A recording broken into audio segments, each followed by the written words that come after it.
Hi everyone. तो आज हम लोग कवर करेंगे डीपीएसपी के एमसीक्यू क्वेश्चन को। इससे पहले हम लोगों ने पूरा इसका थ्योरी कवर कर चुके हैं। Directive principle of state policy जो पॉलिटी का इम्पॉर्टेंट चैप्टर है, इसका पूरा थ्योरी प्लस आर्टिकल और जितना भी प्रिंसिपल हैं इससे रिलेटेड हर चीज़ प्रीवियस क्लास में डिस्कस कर चुके हैं। तो आज हम लोग क्या करेंगे, प्रैक्टिस करेंगे, है ना, क्योंकि वहाँ पे थ्योरी पढ़े हैं, अब उसको यहाँ पे अप्लाई भी तो करना है। तो इस रेस्पेक्ट में डीपीएसपी का जो जितना क्वेश्चन बन सकते हैं और एग्जाम ओरिएंटेड क्वेश्चन बन सकते हैं उसको प्रैक्टिस करते हैं। ठीक है, चलो पहला क्वेश्चन लेते हैं। देखो, और इसको एक बार वीडियो को पॉज करो और अपने लेवल में ट्राई करो कि क्वेश्चन सॉल्व हो रहा है कि नहीं हो रहा है। ऑप्शन बताओ। और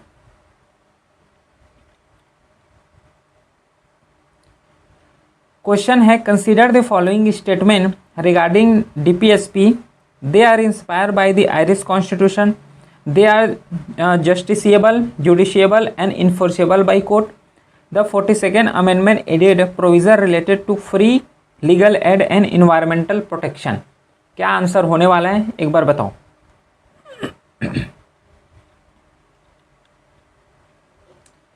तो देखो, पहला स्टेटमेंट क्या बोला है, they are inspire by Irish constitution. सही है क्या?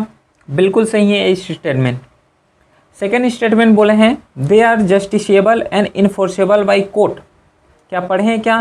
डीपीएसपी इस रेस्पेक्ट में रॉन्ग हो जाते हैं। अगर इसी के जगह फंडामेंटल राइट होता तो स्टेटमेंट सही हो जाता कि फंडामेंटल राइट को कोर्ट में क्या कर सकते हो, इन्फोर्स कर सकते हो अगर वायलेशन होता है तो। लेकिन डीपीएसपी के केस में ऐसा कोई प्रोविज़न कॉन्स्टिट्यूशन में लिखा हुआ नहीं है। Clear. Third statement, The 42nd Amendment Act added provision related to free legal aid and environmental protection. सही है क्या ये? बिल्कुल सही है।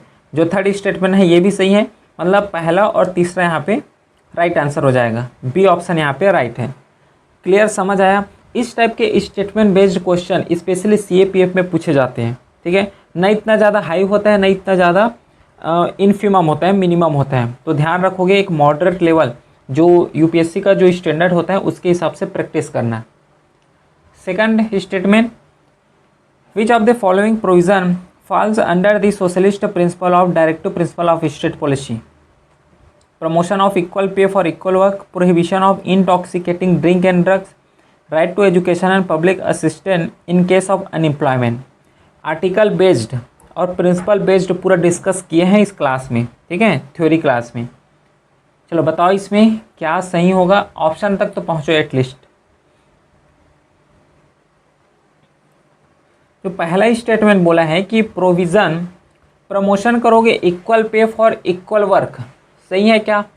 बिल्कुल सही है। ये एक जो सोशलिस्ट प्रिंसिपल होता है उसमें हम लोग डिस्कस किए हैं। कौन से आर्टिकल में डिस्कस किए हैं?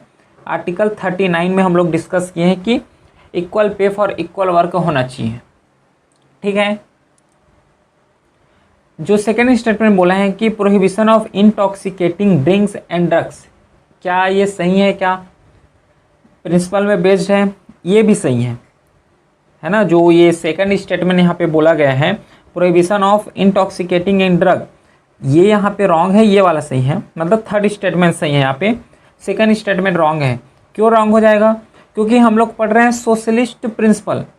ये जो लिखा हुआ है second statement prohibition of intoxicating, ये गांधीयन प्रिंसिपल है। ठीक है, जो सेकेंड स्टेटमेंट एक गांधीयन प्रिंसिपल है। और इसका आर्टिकल कौन सा है याद है? इसका आर्टिकल आता है 47 का। और जो right to education and public assistance in case of unemployment, ये एक सोशलिस्ट आइडिया है, सोशलिस्ट आइडियोलॉजी है, जिसका आर्टिकल हम लोग पढ़े। कौन सा आर्टिकल है? 41 आर्टिकल है। क्लियर। तो इस रेस्पेक्ट में क्या है, 1 और 3 यहाँ पे राइट हो जाएगा, सेकेंड यहाँ पे गलत है। तो 1 और 3 या बी ऑप्शन जो है राइट ऑप्शन है। क्लियर। चलो अगला देखो, नेक्स्ट क्वेश्चन 3 है आर्टिकल 44 ऑफ जो यूसीसी का बात करते हैं, यूनिफॉर्म सिविल कोड का, कौन से कैटेगरी डीपीएसपी में आता है ये पूछा गया है। तो पढ़े हैं, सोशलिस्ट प्रिंसिपल भी पढ़े हैं, गांधीयन प्रिंसिपल भी पढ़े हैं और लिबरल प्रिंसिपल भी पढ़े हैं। बताओ किसमें ऑप्शन यहाँ पे राइट होगा? इसका ऑप्शन सी हो जाएगा। ये एक लिबरल इंटेलेक्चुअल प्रिंसिपल के तहत आता है, यूनिफॉर्म सिविल कोड। ठीक है, नेक्स्ट चौथा क्वेश्चन है, which of the following statement is correct regarding the implementation of DPSP. They are legally enforceable and must be implemented by the government. The Supreme Court has held that Parliament cannot amend fundamental right to implement DPSP. The 42nd Amendment Act granted privacy to DPSP over fundamental right.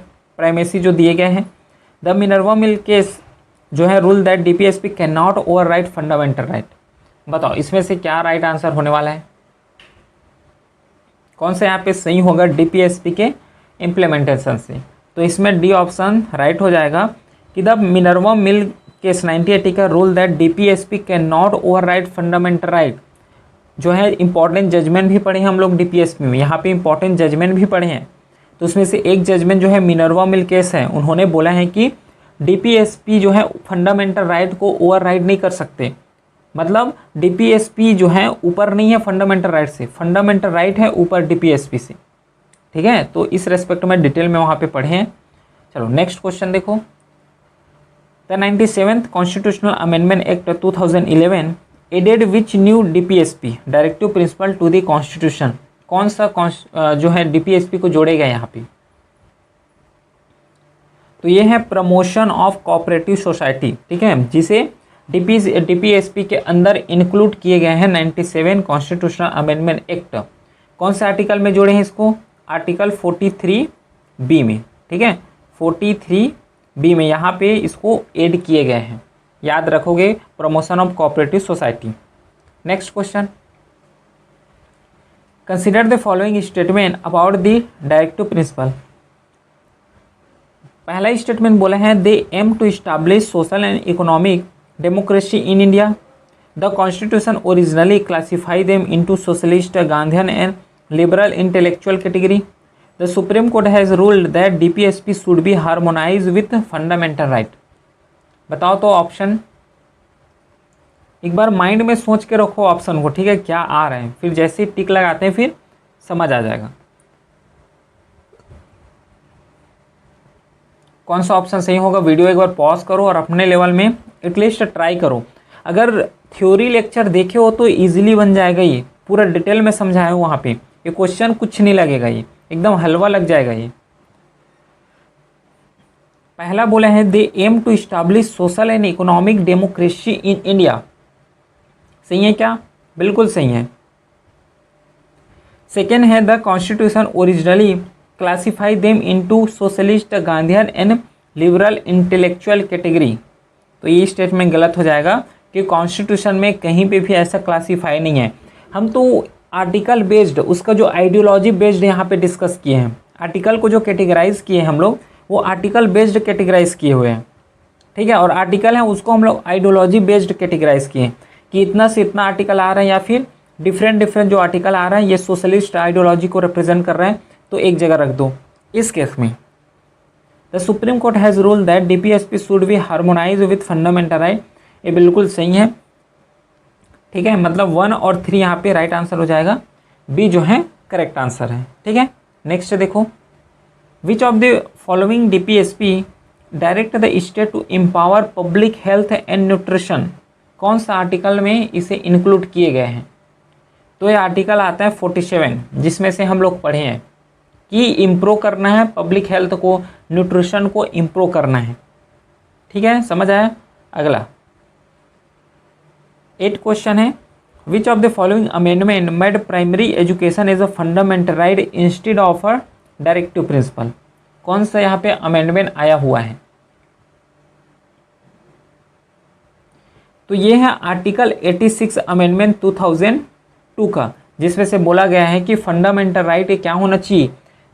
जो 86 constitutional amendment 2002 में बोले हैं कि जो primary education होगा उसको DPSP में न इंक्लूड करके फंडामेंटल राइट बना दिया गया है. ठीक है, इसके थ्रू आर्टिकल जोड़े गए हैं, वो है आर्टिकल 21A, जिसे हम लोग फंडामेंटल राइट में डिटेल में समझें. तो ये रहा इसका option D. Next, consider the following pair. Article यहाँ पे दिया हुआ है आर्टिकल 40, 46 और 51, और इसमें ऑप्शन दिया हुआ है कि आर्टिकल 40 है क्या विलेज जो है ऑर्गेनाइजेशन है विलेज पंचायत का. बताओ ऑप्शन सही है कि गलत, ये मैच करना है. 46 में प्रमोशन ऑफ मॉन्यूमेंट, प्रोटेक्शन जो है। फिर आर्टिकल 51 है promotion of international peace. Article based यहाँ पे क्वेश्चन आया है कि कौन सा आर्टिकल यहाँ पे सही है, बस इतना पता होना चाहिए। तो पहला जो स्टेटमेंट बोला है आर्टिकल 40 और ऑर्गेनाइजेशन ऑफ विलेज पंचायत, ये बिल्कुल सही है। आर्टिकल 40 में इसका जिक्र होता है कि ऑर्गेनाइजेशन होना चाहिए विलेज पंचायत का, ठीक है। फिर सेकंड क्या बोला है, प्रमोशन ऑफ इंटरनेशनल पीस, जो थर्ड स्टेटमेंट है ये क्या सही है, क्या ये भी सही है।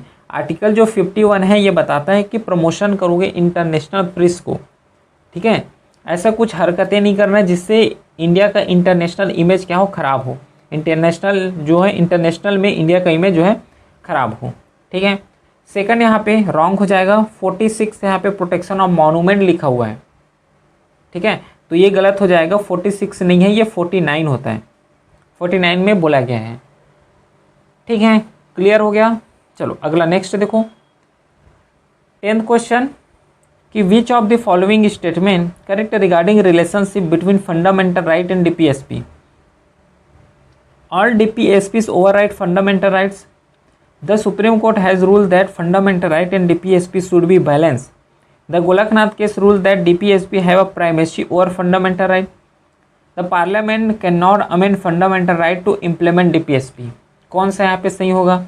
यहाँ पे सबको समझ आ जाना चाहिए कि प्रीवियसली जो क्वेश्चन किए उसमें भी एक क्वेश्चन किए हैं इसी के रेस्पेक्ट की। The Supreme Court has rule that fundamental right and DPSP should be balance, ठीक है। यहाँ पे हारमोनी होना चाहिए, बैलेंस होना चाहिए, ना कि फंडामेंटल राइट कभी DPSP को ओवरराइड कर रहे हैं, ना कि DPSP जो है फंडामेंटल राइट को कभी ओवरराइड कर रहे हैं। इससे क्या होगा, कॉन्फ्लिक्ट होगा। तो इसी कॉन्फ्लिक्ट को न होने के लिए क्या किया गया है कि सुप्रीम कोर्ट ने रूल किया है कि जो फंडामेंटल राइट और जो DPSP हैं इन दोनों के बीच हारमोनी होना चाहिए, ठीक है। समझ आया? तो इस तरीके से जितना इंपॉर्टेंट क्वेश्चन रहा, जिससे क्या है इतना तो आइडिया लगा लोगे कि जो क्वेश्चन यहाँ पे प्रैक्टिस किए वो सॉल्व हो रहा है कि नहीं हो रहा है। चैप्टर पढ़े होगे ध्यान से तो इजीली सॉल्व हो जाएगा। और इसी टाइप से क्वेश्चन पूछे जाते हैं एग्जाम में, स्टेटमेंट बेस्ड। न कि क्वेश्चन इतना ज़्यादा फैक्ट्स आता है कि उसको बना ही ना लो, ना ही इतना ज़्यादा क्वेश्चन को स्टेटमेंट बेस्ड दे देते हैं कि उसको भी बना ही ना पाओ। तो एक बैलेंस अप्रोच लेके चलना है जो कि इस टाइप के क्वेश्चन पूछे जाते हैं, है ना। कुछ क्वेश्चन ऐसे होते हैं जो ज़्यादा ही ट्रिकी हो जाते हैं, तो ये जब प्रैक्टिस करते रहोगे तो ऑटोमेटिकली क्लियर हो जाएगा, ठीक है। चलिए फिर मिलते हैं नेक्स्ट क्लास के साथ, तब तक के लिए thank you, have a great day.